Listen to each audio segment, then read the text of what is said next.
Hello दोस्तों, मैं YouTube में आप सभी का स्वागत है। आज की वीडियो में हम लोग बिहार स्टेट क्लास 2 को देख रहे हैं। ठीक है दोस्तों, तो ये जो है कि 7/9/2023 का पेपर है। ठीक है दोस्तों, तो जितने भी प्रीवियस ईयर क्वेश्चन हैं हम लोग पूरा का पूरा देख डालेंगे। ठीक है, यदि आपको क्लास 9 से 10 तक का शिक्षक बनना है तो दोस्तों ए स्टेट आपको निकालना पड़ेगा। ठीक है दोस्तों, जितने भी बीएड वाले अभ्यर्थी हैं, ठीक है, तो चलिए हम लोग प्रश्न की शुरुआत करते हैं। वीडियो को थोड़ा भी स्किप ना करें। 100 प्रश्न है, आपको 100 प्रश्न डेली देखने हैं। ठीक है दोस्तों, और जो है कि मैं जो है कि सीटेट का भी वीडियो बनाता हूं दोस्तों, तो आप वहां पर जाकर देख सकते हैं। ठीक है, चलिए प्रश्न की शुरुआत करते हैं। कुश्तुन जो है कि कुश्तुनतुनिया का पतन किस वर्ष हुआ था? तो दोस्तों इसका सही जवाब हो जाएगा 1453 में। अगर इसकी डिटेल्स की बात करें तो कुश्तुनतुनिया का पतन 1453 ईस्वी में हुआ था। 15वीं शताब्दी के 5वें दशक पूर्व तक यूरोप और एशिया के मध्य व्यापार कुश्तुनतुनिया के मार्ग से होता था। ठीक है, परंतु 1453 ईस्वी में कुश्तुनतुनिया पर तुर्की आधिपत्य के यानी आधिपत्य से यूरोपीय व्यापारियों के लिए इन जो है कि मार्ग से व्यापार करना बंद हो गया, क्योंकि तुर्कों ने इस मार्ग से व्यापार करने के बदले भारी कर वसूलना शुरू कर दिया था। ठीक है दोस्तों, इस प्रकार कुश्तुनतुनिया का क्या हो गया, अंत हो गया। ठीक है, चलिए सवाल नंबर 2 है, अब्दुल मजीद कहाँ का व्यापारी था? दोस्तों तो ये जो है कि भारत का ही व्यापारी था। ठीक है, अब्दुल मजीद जो है कहाँ का व्यापारी था? भारत का ही व्यापारी था। इन्होंने जो है कि वास्को डी गामा का हेल्प किया था, जबकि वास्को डी गामा भारत आए थे केरल के स्थान पे तब। ठीक है, चलिए नेक्स्ट अगर यह नेक्स्ट क्वेश्चन इसको इसके डिटेल्स की बात करें तो अब्दुल मजीद भारत का व्यापारी था। 1498 ईस्वी में पुर्तगाल का एक साहसी नाविक वास्को डी गामा उत्तमासा आशा अंतरिक्ष होते हुए भारत के जो कि मलाबार तट तक पहुंच गए, जहां स्थानीय शासक जमूरिन द्वारा उसका स्वागत किया गया। ज्ञातव्य है कि वास्को डी गामा की सफलता के पीछे कुछ नवीन संसाधनों का भी योगदान था। भारत के एक व्यापारी अब्दुल मजीद की भेंट वास्को डी गामा से दक्षिण अफ्रीका में हुई। ठीक है, इसी के सहयोग से उसे भारत आने का सीधा मार्ग मिल गया। नेक्स्ट क्वेश्चन है, बोस्टन की चाय पार्टी घटना कब घटी? ठीक है, बोस्टन चाय पार्टी घटना कब घटी? तो दोस्तों ये जो है कि सन 1773 ईस्वी में घटी थी। ठीक है, अगर इसके डिटेल्स की बात करें तो बोस्टन की चाय पार्टी की घटना सन 1773 ईस्वी में घटी। सन 1773 ईस्वी में चाय कानून द्वारा ईस्ट इंडिया कंपनी को भारत से सीधे अमेरिका चाय भेजने का एक अधिकार प्रदान किया गया, जिसका उपनिवेशवादियों ने जबरदस्त विरोध किया। जब चाय से लदा हुआ जहाज अमेरिका के बोस्टन बंदरगाह पर पहुंचा तो वहां के कुछ नागरिक आदिवासियों, जिसे रेड इंडियन कहा जाता है, जैसे कपड़े पहने उस जहाज पर पहुंचे और उन्होंने चाय की सभी पेटियां समुद्र में फेंक दी। इस घटना को बोस्टन टी पार्टी के नाम से जाना जाता है। ठीक है, चलिए अगला है, अमेरिका स्वतंत्रता संग्राम की सबसे महत्वपूर्ण उपलब्धि क्या थी? तो दोस्तों इसका सही जवाब हो जाएगा जो है कि गणतंत्रात्मक व्यवस्था का पहला प्रयोग, यानी ऑप्शन नंबर डी हो जाएगा इसका राइट आंसर। चलिए सवाल नंबर 5वां है स्क्रीन पे आपके सामने, फ्रांस की क्रांति के समय वहाँ का राजा कौन था? दोस्तों ठीक है, आपको बताना है। तो फ्रांस की क्रांति के समय वहाँ का जो राजा था, जो है कि दोस्तों लुई 16वां था। ठीक है, तो लुई 16वां था, इसको अच्छे से याद कर लीजिएगा। अगर इसकी डिटेल्स की बात करें तो फ्रांस की क्रांति के समय वहाँ का राजा लुई 16वां था। सन 1774 में गुरु राजवंश का लुई 16वां फ्रांस की गद्दी पर आसीन हुआ यानी बैठा। उस समय उसकी उम्र केवल 20 साल थी और उसका विवाह ऑस्ट्रिया की राजकुमारी मेरी जो कि एंटोइन से हुआ था। ठीक है, राज्यारोहण के समय उसने राजकोष के खाली खाली पाया, तो लंबे समय तक चले युद्धों के कारण फ्रांस में वित्तीय संसाधन नष्ट हो चुके थे। फ्रांसीसी क्रांति 5 मई सन 1789 जो है कि 89 को स्टेट जनरल विदाउट जनरल का अधिवेशन वर्साय के शानदार ताजमहल यानी राजमहल से आरंभ हुआ। लुई 16वें से ठीक है, लुई 16वें ने विविध इसका उद्घाटन किया। चलिए सवाल नंबर 16 है, सवाल नंबर 6 है स्क्रीन पे आपके सामने, समानता, स्वतंत्रता और बंधुत्व किस क्रांति का जो कि नारा था? ठीक है दोस्तों, तो इसका सही जवाब हो जाएगा फ्रांसीसी क्रांति। ठीक है दोस्तों, यदि आप लोग इस तरह से जो है कि 100 क्वेश्चन डेली पूरा डिटेल्स के साथ पढ़ लेते हैं तो आपको ए स्टेट निकालने से कोई नहीं रोक सकता है। जिससे जब तक आप ए स्टेट नहीं निकाल पाइएगा तब तक आप जो है कि सरकारी गवर्नमेंट यानी सरकारी टीचर नहीं बन पाइएगा दोस्तों, क्लास 9 से 10 तक। इसलिए ये बहुत ही इंपॉर्टेंट रहने वाला है। आप लोग वीडियो को पूरा पूरा वॉच करिए, एक बार देख लीजिएगा तो पूरा पूरा याद हो जाएगा। ठीक है दोस्तों, चलिए सवाल नंबर, यहाँ इसकी डिक्लेरेशन की बात करें तो दोस्तों समानता, स्वतंत्रता और बंधुत्व फ्रांसीसी क्रांति का नारा था। सन 1789 में फ्रांस की क्रांति यूरोप के इतिहास में एक जो है कि युगांतरकारी घटना थी, जिसने एक युग ठीक है, एक युग का अंत और दूसरे युग के आगमन का मार्ग प्रशस्त किया। इस क्रांति ने फ्रांस राजतंत्र व्यवस्था को समाप्त कर सामाजिक व्यवस्था के नए विचारों, स्वतंत्रता, समानता एवं बंधुत्व तथा मानव अधिकार के नए सिद्धांतों आदमी, ठीक है, स्वतंत्र पैदा होता है, यानी स्वतंत्र पैदा होता है को प्रतिष्ठित किया और यूरोप की पुरानी रीति तथा संस्थाओं को चुनौती दी। चलिए सवाल नंबर 7 है स्क्रीन पे आपके सामने। किस वर्ष हिटलर ने वर्साई की संधि को अस्वीकार कर दिया? ये बहुत ही इंपॉर्टेंट रहने वाला है दोस्तों। तो सन 1935 ईस्वी में किया था, यानी ऑप्शन नंबर 20 का राइट आंसर हो जाएगा। ठीक है, चलिए सवाल नंबर, अगर इसकी डिटेल्स की बात करें, डिटेल से देखिए बहुत ही फायदा होने वाला है दोस्तों। ठीक है, पूरी की पूरी जानकारी मिल जाती है, तो इसलिए इसको पढ़ना है। तो सन 1935 में हिटलर ने वर्साई की संधि को अस्वीकार कर दिया। राष्ट्रपति हिडेनबर्ग ने 30 जनवरी 1933 को हिटलर को चांसलर मनोनीत किया, यानी बनाया। अगस्त 1934 में जो है कि हिडेनबर्ग की मृत्यु होने पर चांसलर और राष्ट्रपति के पद को मिलाकर एक कर दिया गया। ठीक है, उस समय हिटलर जर्मनी का जो कि सर्वा बन गया। ठीक है, सन 1935 ईस्वी में हिटलर ने वर्साई की संधि की निःशस्त्रीकरण, ठीक है, संबंधी सभी धाराओं को तोड़ने की घोषणा की एवं उसने पूरी जर्मनी में अनिवार्य सैनिक सेवा लागू कर दिया। उसने स्पष्ट शब्दों में यह कहा कि अब जर्मनी अपने को वर्साई संधि से मुक्त समझेगा। नेक्स्ट क्वेश्चन है गेस्टापो का क्या था? गेस्टापो क्या था दोस्तों? तो यह एक गुप्तचर पुलिस था। ठीक है, गेस्टो गुप्तचर पुलिस था। जर्मनी में हिटलर ने निरंकुश शक्ति का सहारा लिया। ठीक है, सहारा लिया। सत्ता में आते ही उसने गुप्तचर पुलिस गेस्टापो का गठन किया, जिसका आतंक पूरे जर्मनी पर छा गया। उसने विशेष कारागार की स्थापना की, जिसके माध्यम से राजनीतिक विरोधियों का दमन किया गया। ठीक है, चलिए नेक्स्ट क्वेश्चन है द्वितीय विश्व युद्ध का अंत कब हुआ था? दोस्तों द्वितीय विश्व युद्ध का अंत जो है 1945 में हुआ था। ठीक है, द्वितीय विश्व युद्ध का अंत 1945 में हुआ। युद्ध के दौरान, यानी इस युद्ध के दौरान मित्र राष्ट्रों ने जर्मनी पर सीधा आक्रमण प्रारंभ कर दिया। ठीक है, सोवियत सेनाएं जर्मनी को पराजित करती हुई बर्लिन पहुंचने में सफल हुई। जर्मनी की पराजय को जो कि अस्वाभाविक देखकर हिटलर ने जर्मनी के प्रधान का पद ग्रहण किया। ठीक है, तथा 2 मई 1945 को मित्र राष्ट्रों के सामने घुटने टेक दिए। ठीक है, 2 सितंबर 1945 ईस्वी को विराम संधि पर हस्ताक्षर कर दिया गया। ठीक है, जर्मनी व जापान के आत्मसमर्पण के साथ द्वितीय विश्व युद्ध का क्या हुआ? अंत हुआ। ठीक है, चलिए नेक्स्ट क्वेश्चन है जो कि मुसोलिनी किसका प्रवर्तक था दोस्तों? तो ये जो कि फांसीवाद का प्रवर्तक था। यही इसकी डिटेल्स की बात करें तो दोस्तों मुसोलिनी फांसीवाद का प्रवर्तक था। अक्टूबर 1922 में मुसोलिनी ने इटली में एक नए फासिस्ट संस्था का जो कि गठन किया। इस संस्था का मुख्य उद्देश्य समाजवाद का विरोध करना था। मुसोलिनी एक प्रभावशाली नेता था, अतः कुछ ही समय में इसकी संस्था का इटली में प्रभाव बढ़ने लगा। सन 1922 से 1943 ईस्वी तक इटली पर मुसोलिनी ने तानाशाह के रूप में शासन किया। ठीक है, चलिए नेक्स्ट क्वेश्चन है द्वितीय विश्व युद्ध में कौन सा देश सबसे जो है कि द्वितीय विश्व युद्ध में कौन सा देश सबसे अंत में पराजित हुआ, यानी सबसे लास्ट में पराजित हुआ दोस्तों? तो इसका सही जवाब हो जाएगा जो कि जापान। ठीक है, जापान जो कि सबसे लास्ट में पराजित हुआ था। चलिए इसकी डिटेल्स की बात करें तो द्वितीय विश्व युद्ध में जापान देश सबसे अंत में पराजित हुआ।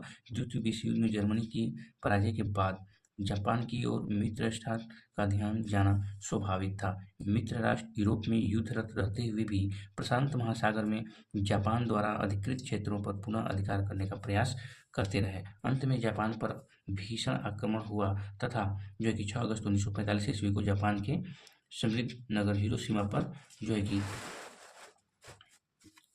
अमेरिका के द्वारा जो कि पहला परमाणु बम गिराया गया। इसके 3 दिन बाद जो कि यानी 9 अगस्त को नागासाकी नगर पर जो कि दूसरा जो कि अणु बम भी गिराया गया।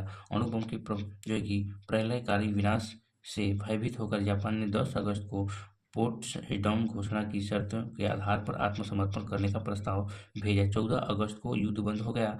इस प्रकार 6 वर्ष बाद भयंकर व विनाशकारी द्वितीय विश्व युद्ध समाप्त हो गया। अगला सवाल है भारत में सबसे बड़ी जनजाति कौन है? तो भारत में सबसे बड़ी जनजाति जो है कि जनजाति भील है। ठीक है, भारत में सबसे बड़ी जनजाति भील है। इसके पश्चात क्रमशः गोंड, संथाल तथा नेकदा का स्थान आता है। देश में अनुसूचित जाति तथा अनुसूचित जनजाति की प्रतिशतता 25.2 है। नेक्स्ट क्वेश्चन है रबड़ बागान में प्रसिद्ध है। तो रबड़ बागान में क्या प्रसिद्ध है दोस्तों? इसका सही जवाब हो जाएगा रबड़ के मामले में जो है कि मलेशिया सबसे अधिक प्रसिद्ध है। ठीक है, रबड़ बागान में मलेशिया प्रसिद्ध है। रबड़ 20वीं सदी के समय जो है कि मलेशिया की निर्यातोन्मुख अर्थव्यवस्था का एक महत्वपूर्ण अंग रहा है। ठीक है, चलिए नेक्स्ट क्वेश्चन देखते हैं। सवाल नंबर 15। चलिए, गेहूँ उगाने के लिए किस प्रकार की मिट्टी अच्छी मानी जाती है दोस्तों? तो इसका सही जवाब हो जाएगा लेमी मिट्टी। ठीक है, गेहूँ उगाने के लिए लेमी मिट्टी प्रसिद्ध है। इस मिट्टी में पानी तथा वायु के प्रवेश से फसलों की उर्वरता शक्ति बढ़ जाती है। चलिए नेक्स्ट क्वेश्चन है, निम्नलिखित में से कौन एक खाद्य फसल नहीं है? चावल, गेहूँ, कपास, मक्का। तो इसका सही जवाब हो जाएगा कपास। ठीक है, चलिए नेक्स्ट क्वेश्चन है, निम्नलिखित दालों में से एक जो मिट्टी की उर्वरता ठीक है बहाल करने में मदद नहीं करता है? तो दोस्तों इसका सही जवाब हो जाएगा जो है कि अरहर। ठीक है, अरहर जो मिट्टी की उर्वरता बहाल करने में मदद नहीं करता है, जबकि मूंग, चना तथा मटर उर्वरता बहाल करने में मदद करता है। ठीक है, चलिए सवाल नंबर 18 है, जो कि कॉफ़ी की खेती पहली बार में पेश किया गया था। ठीक है दोस्तों, कहाँ से, किस स्थान से? तो इसका सही जवाब हो जाएगा बाबा बुदन हिल्स के माध्यम से। तो कहवा का पौधा जो कि अबिसिनिया का मूल पौधा है, जिसके बीज बाबू बुदन साहब द्वारा 17वीं सदी में लाए गए और इसी बाबू दहन पहाड़ियों में लगाया गया।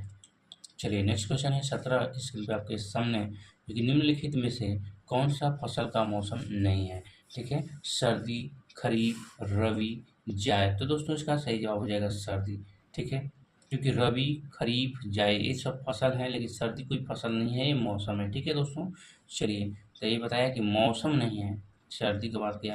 ठीक है, तो नेक्स्ट क्वेश्चन देख लेते हैं। 1945 में यूएनओ के गठन पर कितने सदस्य देश थे? ठीक है, तो ऑप्शन इस प्रकार आपके सामने, तो इसका सही जवाब हो जाएगा 51। चलिए नेक्स्ट क्वेश्चन है, यूएनओ का कौन सा अंग पैलेस दी हेन नीदरलैंड्स में पीस पैलेस से कार्य करता है? ठीक है दोस्तों, तो ऑप्शन इस प्रकार है, तो इसका सही जवाब हो जाएगा अंतर्राष्ट्रीय न्यायालय। ठीक है, न्याय। नेक्स्ट क्वेश्चन है, राष्ट्र संघ किस संधि द्वारा बनाया गया था? ठीक है, राष्ट्र संघ किस संधि द्वारा बनाया गया था? तो इसका सही जवाब हो जाएगा वर्साई की संधि। ठीक है, चलिए नेक्स्ट क्वेश्चन देखते हैं। निम्नलिखित में से कौन सा राष्ट्र कभी भी राष्ट्र संघ का सदस्य नहीं था? ठीक है दोस्तों, ऑप्शन इस प्रकार, तो इसका सही जवाब हो जाएगा संयुक्त राज्य अमेरिका। नेक्स्ट क्वेश्चन है, जालियांवाला बाग हत्याकांड कब हुआ था? तो दोस्तों जालियांवाला बाग हत्याकांड जो है कि 13 अप्रैल 1919 में हुआ था। अगर वहीं इसकी डिटेल्स की बात करें तो 13 अप्रैल 1919 को जो कि वैसाखी के दिन अमृतसर पंजाब के जालियांवाला बाग में हत्याकांड हुआ था। अमृतसर के जालियांवाला बाग में पंजाब के दो लोकप्रिय नेता डॉक्टर सत्यपाल एवं सैफुद्दीन किचलू की गिरफ्तारी के विरोध में लोग एकत्रित हुए थे। इस निहत्थी भीड़ पर जनरल ओडायर ने गोली चलवाने का आदेश दिया। वे यानी गोली चलवाने का आदेश दे दिया। इस हत्याकांड में सरकारी रिपोर्ट के अनुसार कुल 379 व्यक्ति मारे गए थे। ठीक है, चलिए नेक्स्ट क्वेश्चन है, हिंद स्वराज नामक पुस्तक किसने लिखी थी? हिंदी स्वराज नामक पुस्तक किसने लिखी थी? तो इसका सही जवाब हो जाएगा महात्मा गांधी ने। ठीक है, चलिए नेक्स्ट देख लेते हैं। नेक्स्ट क्वेश्चन सवाल number 26, all India trade union Congress का गठन कब और किसकी अध्यक्षता में किया गया था? ठीक है दोस्तों, तो ऑप्शंस कुछ इस प्रकार का, इसका सही जवाब हो जाएगा 31 अक्टूबर 1920 लाला लाजपत राय के जो के अधिवेशन में किया गया था। ठीक है, वहीं इसकी डिटेल्स की बात करें तो all India trade union Congress का गठन एन.एम. जोशी द्वारा जो है कि 31 अक्टूबर 1920 ईस्वी में बम्बई में हुआ था, जिसके प्रथम अध्यक्ष लाला लाजपत राय थे। इसी क्रम में भारत के तत्कालीन कई जो है कि राष्ट्रीय नेताओं ने इस संस्था की अध्यक्षता की। 1929 में जो है कि एटक का अधिवेशन नागपुर में हुआ। इसके अध्यक्ष पंडित जवाहरलाल नेहरू थे। ठीक है, एटक पर जो है कि वामपंथी विचारधारा हावी होने के कारण नागपुर अधिवेशन में ही 1929 में एम जोशी के नेतृत्व एक जो है कि एटक का प्रथम जो है कि विभाजन हुआ। ठीक है, नेक्स्ट क्वेश्चन है, औद्योगिक क्रांति सर्वप्रथम किस देश में हुई थी? तो दोस्तों औद्योगिक क्रांति सर्वप्रथम जो है कि इंग्लैंड में हुई थी। औद्योगिक क्रांति की शुरुआत 18वीं शताब्दी के जो कि उत्तरार्ध में सर्वप्रथम इंग्लैंड में हुई थी। इंग्लैंड यूरोपीय देशों में से एक ऐसा देश है जहां औद्योगिक क्रांति के लिए आवश्यक परिस्थितियां विद्यमान थीं। ठीक है, पोलैंड जो है कि माफ कीजिएगा, हॉलैंड के पास पूंजी भी थी, परंतु वह औद्योगिक औद्योगिक देश न होकर के, ठीक है, व्यापारिक देश था। हॉलैंड में जो है कि लोहे और कोयले का अभाव रहा। इसके अतिरिक्त 18वीं शताब्दी के पूर्व ही वह यूरोपीय देशों ने उलझकर फ्रांस की विस्तारवादी नीति का शिकार हुआ। जहाँ तक जो है कि फ्रांस का प्रश्न है, उसका उद्योग, ठीक है, उसका उद्योग एवं व्यापार इंग्लैंड में बढ़ा हुआ था। उसकी जनसंख्या इंग्लैंड की जनसंख्या से 3 गुनी थी तथा उसके पास रेशम, पटसन, कोयला, लोहा और जल शक्ति के प्रचुर साधन थे। फिर भी क्रांति का जो है कि सूत्रपात इंग्लैंड में हुआ। चलिए नेक्स्ट क्वेश्चन है, चार्ल्स, ठीक है, डिकेंस द्वारा रचित उपन्यास डॉम्बी एंड सन कब प्रकाशित हुआ था? ये सन जो कि 1848 में प्रकाशित हुआ था। ठीक है, चलिए नेक्स्ट क्वेश्चन है, थोड़ा इसकी डिटेल्स को देख लेते हैं कि चार्ल्स डिकेंस द्वारा रचित उपन्यास डॉम्बी एंड सन 1848 में प्रकाशित हुआ था। चार्ल्स डिकेंस अमेरिका का यात्रा के बाद ये क्रिसमस कैरोल 1843 लिखी। ठीक है, डॉम्बी एंड सन 1948 के साथ उनके उपन्यासों ने विक्टोरिया औद्योगिक समाज की बुराइयों के बारे में बढ़ते बेचैनी को व्यक्त करना शुरू कर दिया। ठीक है, चलिए नेक्स्ट क्वेश्चन है,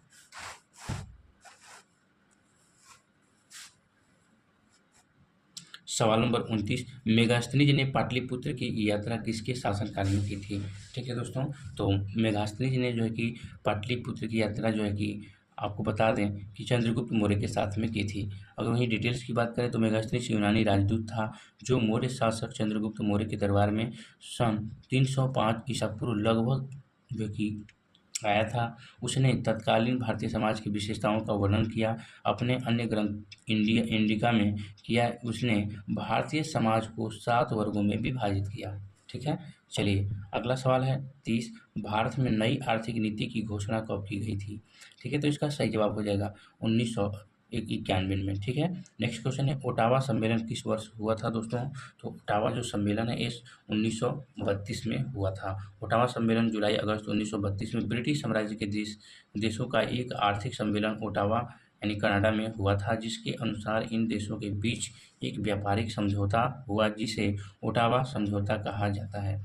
इस समझौते के अनुसार साम्राज्य जो है कि देशों ने आपस में एक दूसरे के लिए आयात निर्यात करों को कम कर दिया। ब्रिटिश और ब्रिटिश साम्राज्य के अन्य देशों की उन वस्तुओं पर उनका भारत में आयात किया जाता था आयात कर घटा दिया गया। ठीक है, एंड टैक्स को घटा दिया गया।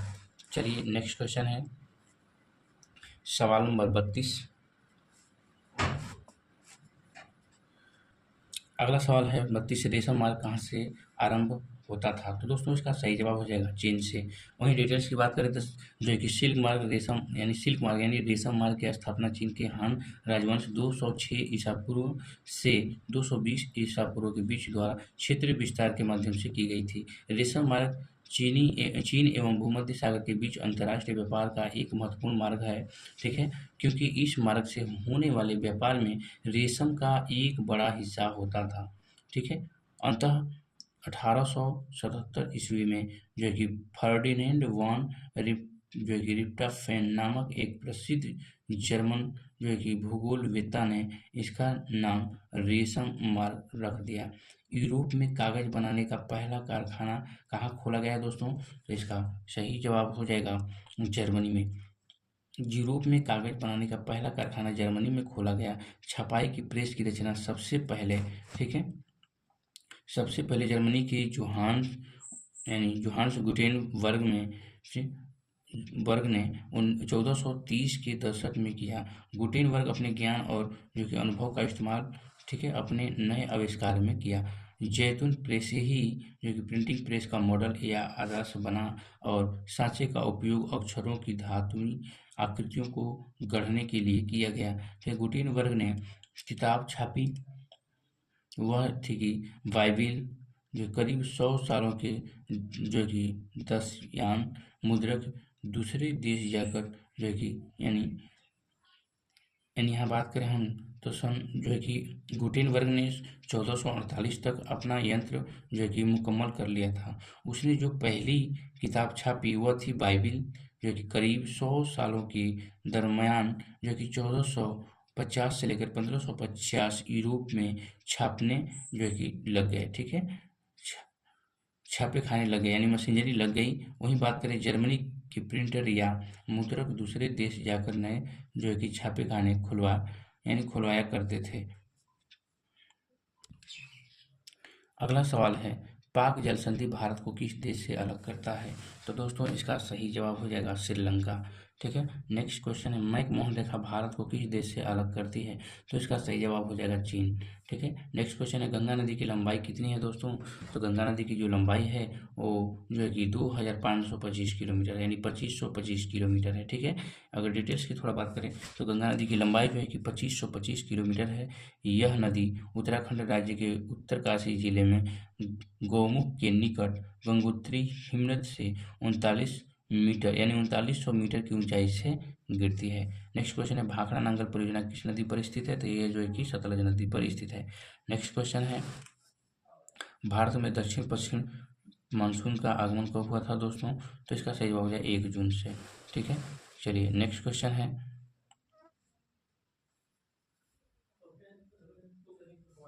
इनमें से किस राज्य में मैंग्रोव वन पाए जाते हैं? तो दोस्तों इसका सही जवाब हो जाएगा पश्चिम बंगाल। नेक्स्ट क्वेश्चन है, भारत में जीवमंडल रिजर्व की संख्या कितनी है? इसका सही जवाब हो जाएगा 18।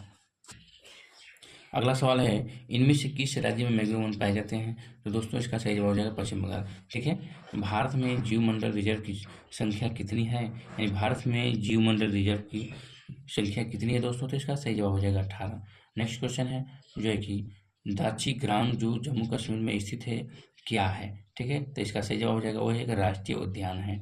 नेक्स्ट क्वेश्चन है, अगला सवाल है, सर्वाधिक कम जनसंख्या भारत के किस राज्य में स्थित है? तो इसका सही जवाब हो जाएगा सिक्किम। ठीक है, और वही बात करें दोस्तों जनसंख्या के मामले में सबसे बड़ा राज्य तो उत्तर प्रदेश है। ठीक है, चलिए इसकी थोड़ा डिटेल्स जान लेते हैं। वर्ष 2011 की जनगणना के अनुसार भारत में सबसे कम जनसंख्या वाला राज्य सिक्किम, जो कि 0.061 करोड़ है। ठीक है, वही जनसंख्या की दृष्टि से भारत का सबसे बड़ा राज्य जो है कि और केंद्र शासित प्रदेश क्रमशः उत्तर प्रदेश और दिल्ली है। ठीक है, चलिए नेक्स्ट क्वेश्चन है, आधिकारिक रूप से कितने वर्षों पर जो है कि जनगणना होती है यानी आधिकारिक रूप से कितने वर्ष बाद जो है कि जनगणना होती है? तो इसका सही जवाब हो जाएगा 10 वर्ष बाद। ठीक है, चलिए नेक्स्ट क्वेश्चन है, यानी थोड़ा इसके डिटेल्स को देख लेते हैं दोस्तों। ठीक है, आधिकारिक रूप से जनगणना प्रत्येक 10 वर्षों पर होती है। आधुनिक पद्धति एवं जो है कि व्यवस्थित ढंग से जनगणना सर्वप्रथम स्वीडन में सन 1749 में कराया गया था। 10 की जनगणना का कार्य सर्वप्रथम सन 1770 में अमेरिका में कराया गया था। ब्रिटिश भारत में पहली जनगणना लॉर्ड मेयो के कार्यकाल में सन 1881 में लॉर्ड रिपन के समय से प्रत्येक 10 वर्ष के अंतराल पर जनसंख्या का आकलन प्रारंभ हुआ। वर्ष 2011 की जनगणना भारत की 15वीं और स्वतंत्र भारत की 7वीं जनगणना थी। ठीक है, चलिए नेक्स्ट है, भारत के साथ बांग्लादेश यानी बांग्लादेश की स्थलीय सीमा कितनी लंबी है? तो दोस्तों इसका सही जवाब हो जाएगा जो है कि 4096 किलोमीटर। नेक्स्ट है, भूटान। भूटान में औसत वार्षिक वर्षा कितनी होती है? ठीक है, तो दोस्तों इसका सही जवाब हो जाएगा जो है कि 191.6 सेंटीमीटर। ठीक है, नेक्स्ट क्वेश्चन है जो है कि गंडक नदी को नेपाल में किस नाम से जाना जाता है? तो दोस्तों इसका सही जवाब हो जाएगा नारायणी नदी। ठीक है, चलिए नेक्स्ट क्वेश्चन देख लेते हैं। सवाल नंबर है जो है कि 47, मानचित्र की दूरी को मापने में क्या कहा यानी मानचित्र की दूरी को मापने को क्या कहा जाता है? तो इसका सही जवाब हो जाएगा अंश।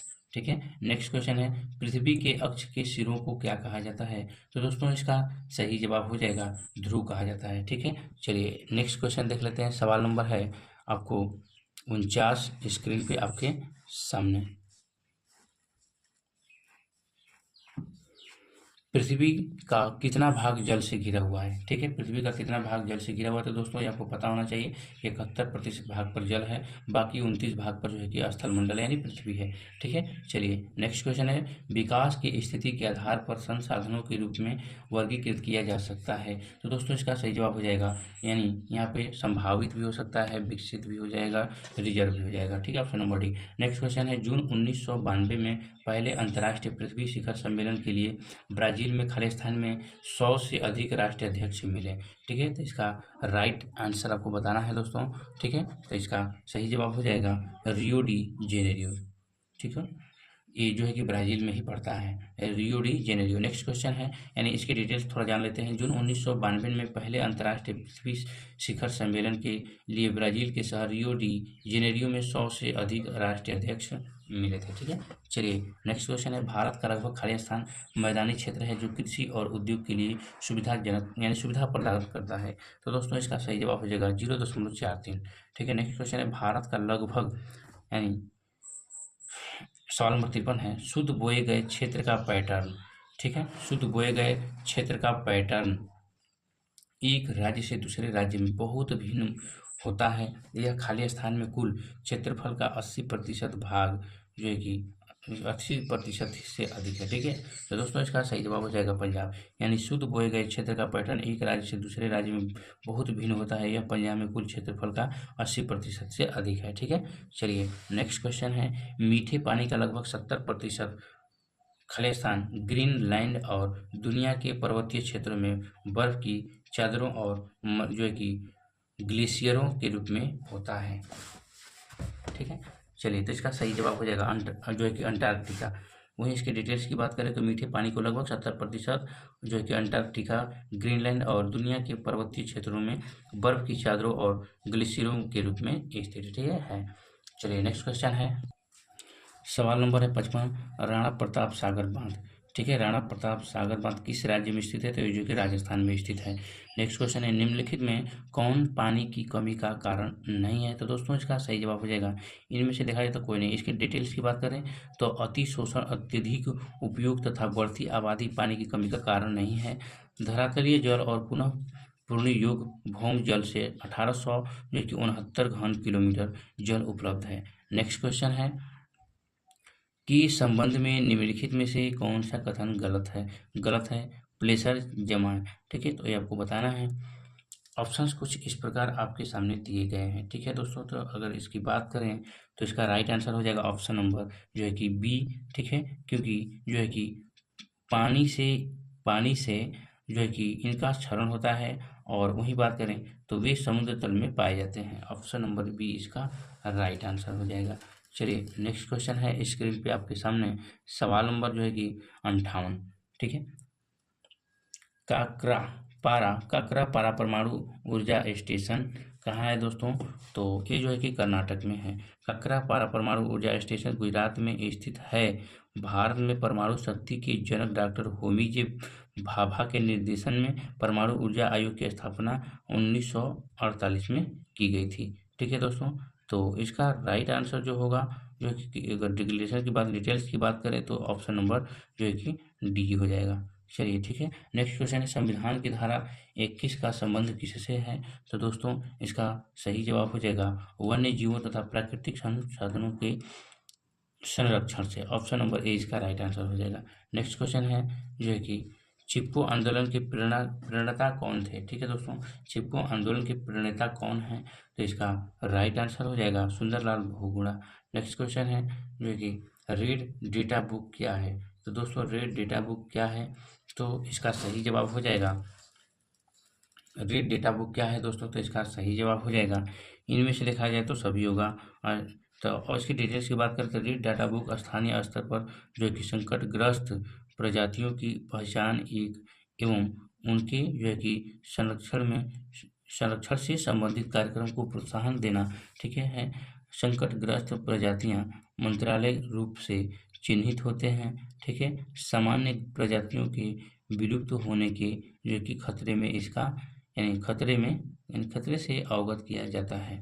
नेक्स्ट क्वेश्चन है, भारत में अत्यधिक जैव विविधता का धनी क्षेत्र कौन सा है? तो इसका सही जवाब हो जाएगा पश्चिमी घाट। नेक्स्ट क्वेश्चन है, भोपाल त्रासदी में किस गैस का रिसाव हुआ था? तो दोस्तों इसका सही जवाब हो जाएगा मिथाइल आइसोसाइनाइड गैस का। ठीक है, चलिए नेक्स्ट क्वेश्चन देख लेते हैं। सवाल नंबर 64 स्क्रीन पे आपके सामने, इनमें से कौन उपभोक्ता उद्योग है? तो दोस्तों इसका सही जवाब हो जाएगा चीनी उद्योग। नेक्स्ट क्वेश्चन है, इनमें से इस्पात केंद्र समुद्र के निकट है, कौन सा है? तो इसका सही जवाब हो जाएगा विशाखापट्टनम। ठीक है, नेक्स्ट क्वेश्चन है, भारत का सर्वाधिक जो कि विदेशी व्यापारी किस मार्ग द्वारा जो कि होता है? तो इसका सही जवाब हो जाएगा जो कि यानी समुद्री मार्ग द्वारा। नेक्स्ट क्वेश्चन है स्क्रीन पे आपके सामने, भारत में सबसे ऊंची सड़क कहाँ मिलती है? दोस्तों इसका सही जवाब हो जाएगा लद्दाख में। ठीक है, नेक्स्ट क्वेश्चन है, बाढ़ कौन सी आपदा है? तो दोस्तों एक प्राकृतिक आपदा है, इसका right answer option number C हो जाएगा। नेक्स्ट सवाल है, हमारे देश की प्रमुख खाद्यान्न फसल कौन सी है? तो इसका सही जवाब हो जाएगा चावल। ठीक है, वहीं डिटेल्स की बात करें तो हमारे देश का प्रमुख जो खाद्यान्न फसल है वो चावल है। भारत की अधिकतर जनसंख्या का प्रमुख भोजन चावल है। पश्चिम बंगाल के किसानों द्वारा चावल की 3 फसलें बोई जाती हैं, जिसे अमन, औस तथा बोरो कहा जाता है। ठीक है, चलिए नेक्स्ट क्वेश्चन है स्क्रीन पे आपके सामने, सवाल नंबर है जो कि 70, दुर्गावती जलाशय परियोजना बिहार के किस जिले में स्थित है? तो दोस्तों ये कैमूर में स्थित है, इसका right answer option number B हो जाएगा। नेक्स्ट क्वेश्चन है, काली मिट्टी का दूसरा जो है कि नाम क्या है? तो इसका सही जवाब हो जाएगा रेगुर मिट्टी। रेगुर मिट्टी को ही काली मिट्टी के नाम से भी जाना जाता है। ठीक है दोस्तों, चलिए सवाल नंबर अगला देख लेते हैं जो कि स्क्रीन पे आपके सामने है।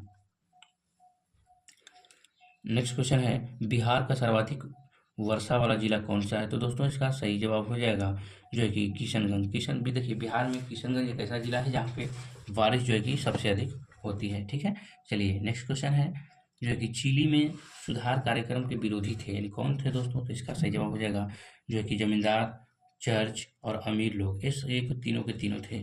ठीक है, चलिए वहीं इसके डिटेल्स की बात करें तो चिली के राष्ट्रपति ओएल ने गरीबों और मजदूरों के फायदों वाले अनेक कार्यक्रम शुरू कराए थे। इनमें शिक्षा प्रणाली में सुधार, बच्चों को मुफ्त दूध बांटना और भूमिहीन किसानों को जमीन बांटने के कार्यक्रम भी शामिल थे। उनकी नीतियों को मुल्क में चर्च, जमींदार वर्ग और अमीर लोग पसंद नहीं करते थे। अन्य राजनीतिक पार्टियां ने इन नीतियों के खिलाफ थी। ठीक है, चलिए नेक्स्ट क्वेश्चन है स्क्रीन पे आपके सामने, सवाल नंबर जो है कि 75 यानी 75 को देखते हैं।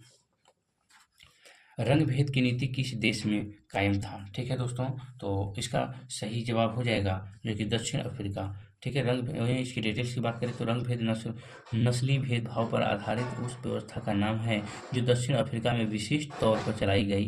दक्षिण अफ्रीका पर यह व्यवस्था यूरोप की गोरे लोगों के ने जो है कि लागू थी। ठीक है, 17वीं और 18वीं सदी में व्यापार करने आई यूरोप की कंपनियों ने दक्षिण अफ्रीका को भी उसी तरह हथियारों और जोर जबरदस्ती से गुलाम बनाया जैसे भारत को बनाया गया था।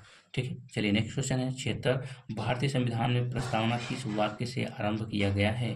तो इसका सही जवाब हो जाएगा जो कि हम भारत के लोग हैं। नेक्स्ट क्वेश्चन है, स्वतंत्र एवं निष्पक्ष चुनाव कराने की जिम्मेदारी किसकी है? तो दोस्तों इसका सही जवाब हो जाएगा जो है कि चुनाव आयोग का। नेक्स्ट क्वेश्चन है स्क्रीन पे आपके सामने, सवाल नंबर जो है कि 78, तेलुगु स्वाभिमान का नारा किस राज्य में दिया गया? तो दोस्तों इसका राइट आंसर हो जाएगा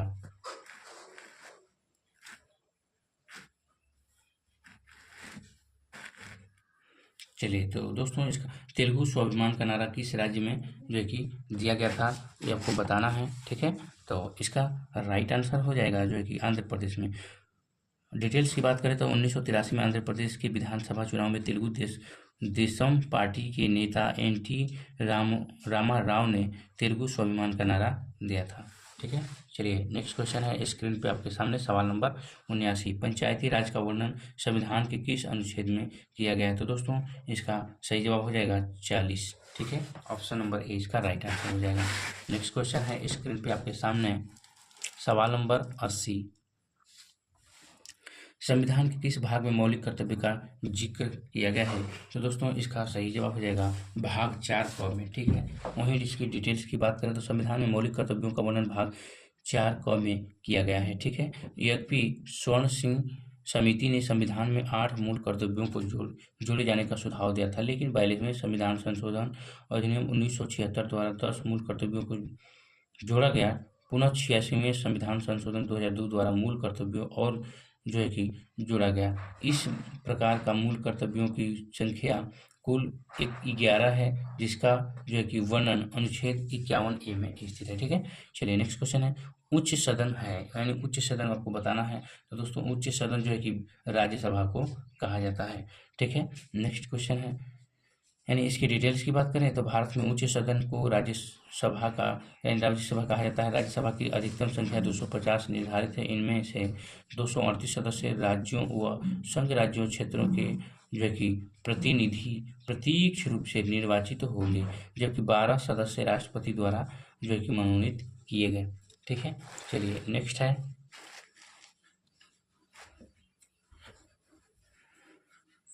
मतदान करने की कम से कम उम्र क्या होती है? तो दोस्तों इसका सही जवाब हो जाएगा 18 वर्ष। ठीक है, भारत में मतदान करने की कम से कम उम्र जो है कि 18 वर्ष होती है। यह उम्र 1979 में 61वें संविधान संशोधन अधिनियम के तहत 21 वर्ष से हटा करके जो कि 18 वर्ष रखा गया है। इस नियम का उद्देश्य है युवा पीढ़ी को राजनैतिक प्रक्रिया में अधिक सक्रिय और शामिल बनाया गया। ठीक है, चलिए नेक्स्ट क्वेश्चन है, तो मतगणना का कार्य कौन करता है? दोस्तों तो मतगणना का जो कार्य है वो चुनाव आयोग करता है। नेक्स्ट क्वेश्चन है, स्क्रीन पे आपके सामने सवाल नंबर 84, बिहार विधानसभा में कितने निर्वाचन क्षेत्र हैं? तो दोस्तों इसका सही जवाब हो जाएगा 243। चलिए नेक्स्ट क्वेश्चन है, स्क्रीन पे आपके सामने सवाल नंबर जो है कि 85, बिहार बंगाल से अलग कब हुआ था? दोस्तों तो अगर डिटेल्स की बात करें तो डिटेल से ही पता चल जाएगा। ठीक है, बिहार से बंगाल का अलग कब हुआ था? तो सन यानी 12 दिसंबर 1911 को दिल्ली के दरबार में सम्राट ने बिहार और उड़ीसा को मिलाकर एक नया प्रांत बिहार बनाने का जो कि आदेश दिया और बंगाल को अलग प्रांत घोषित किया गया। अप्रैल 1912 को बिहार जो है कि बिहार प्रांत का विविध उद्घाटन किया गया। 1936 में उड़ीसा को बिहार से अलग किया गया। ठीक है, 1936। ठीक है, उसके बाद जो है कि न कि बिहार बंगाल से अलग हुआ। नेक्स्ट क्वेश्चन है, स्क्रीन पे आपके सामने, राजनीतिक कार्यपालिका में सर्वोच्च पद होता है? तो दोस्तों इसका सही जवाब हो जाएगा राष्ट्रपति। नेक्स्ट क्वेश्चन है, यानी इसकी डिटेल्स की बात करें तो राजनीतिक कार्यपालिका में सर्वोच्च राष्ट्रपति का होता है। कार्यपालिका दो प्रकार की होती है, राजनीतिक कार्यपालिका और प्रशासनिक कार्यपालिका। ठीक है, नेक्स्ट क्वेश्चन है, निम्न सदन है, इसमें से आपको सदन बताना है कौन सदन है। ठीक है, तो इसका सही जवाब हो जाएगा लोकसभा। वहीं इसकी डिटेल्स की बात करें तो भारत में निम्न सदन को लोकसभा कहा जाता है। इनमें से लोकप्रिय सदन के नाम से भी जाना जाता है। लोकप्रिय यानी लोकसभा में अधिकतर, ठीक है, अधिकतम संख्या 550 निर्धारित की गई है, जो जनता के द्वारा चुना गया है। ठीक है, चलिए नेक्स्ट क्वेश्चन देख लेते हैं, सवाल नंबर है 88 स्क्रीन पे आपके सामने, सूचना के अधिकार अधिनियम को भारत में कब लागू किया गया था? ठीक है, तो दोस्तों इसका सही जवाब हो जाएगा 12 अक्टूबर 2005 में। ठीक है, वहीं इसकी डिटेल्स की बात करें तो सूचना का अधिकार अधिनियम एक ऐसा कानून है जो भारत के नागरिकों को सरकारी विभागों और संगठनों से संबंधित सूचना मांगने का अधिकार देता है। इन कानून को 12 वर्ष 2005 को संसद द्वारा जो है कि पारित किया गया और 15 जून 2005 को राष्ट्रपति की अनुमति मिली थी। इस कानून के 12 अक्टूबर 2005 पूरे देश में लागू कर दिया गया था। नेक्स्ट क्वेश्चन है, स्क्रीन पर आपके सामने, रंग भेद की नीति के विरुद्ध आवाज उठाने वाले कौन थे? दोस्तों इसका सही जवाब हो जाएगा Martin Luther king. Next question है, 15वीं लोकसभा में महिलाओं की संख्या कितनी भागीदारी थी? ठीक है, 15वीं लोकसभा में महिलाओं की कितनी संख्या भागीदारी थी? तो दोस्तों इसका सही जवाब हो जाएगा जो है कि 10.68%। ठीक है, नेक्स्ट क्वेश्चन है, भारत में सत्ता के वितरण के उद्देश्य से कितनी सूचियां बनाई गई हैं? तो इसका सही जवाब हो जाएगा जो है कि भारत में सत्ता के वितरण के उद्देश्य से 3 सूचियाँ बनाई गई हैं, संघ सूची, राज्य सूची, समवर्ती सूची। संघ सूची जो है कि 98 विषय, राज्य सूची में 59 विषय, समवर्ती सूची में 52 विषय। ठीक है, चलिए नेक्स्ट क्वेश्चन देख लेते हैं। सवाल नंबर है 92, सूचना के अधिकार के आंदोलन की शुरुआत किस राज्य से हुई है? दोस्तों इसका सही जवाब हो जाएगा राजस्थान। नेक्स्ट क्वेश्चन है, ठीक है, थोड़ा इसके डिटेल्स को देख लेते हैं। सूचना के अधिकार के आंदोलन की शुरुआत राजस्थान से प्रारंभ हुई है। इस राज्य में सूचना के अधिकार के लिए 1990 के दशक में जो है कि जन आंदोलन की शुरुआत हुई, जिसमें मजदूर किसान शक्ति संगठन द्वारा जो है कि अरुणा राय की अगुवाई में भ्रष्टाचार के जो है कि भंडाफोड़ के लिए जो है कि जन सुनवाई कार्यक्रम किया गया। नेक्स्ट क्वेश्चन है, संपूर्ण क्रांति का उद्देश्य क्या था? संपूर्ण क्रांति का उद्देश्य क्या था? तो दोस्तों इसका सही जवाब हो जाएगा जो है कि निर्वाचित सरकार को बदलना।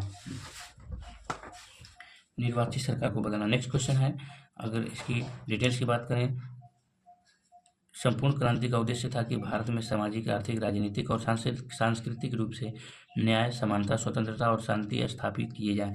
इस आंदोलन का नेतृत्व लोकनायक जयप्रकाश नारायण ने किया था, जिन्होंने 5 जून 1974 को पटना के गांधी मैदान में इसका जो है कि नारा दिया था।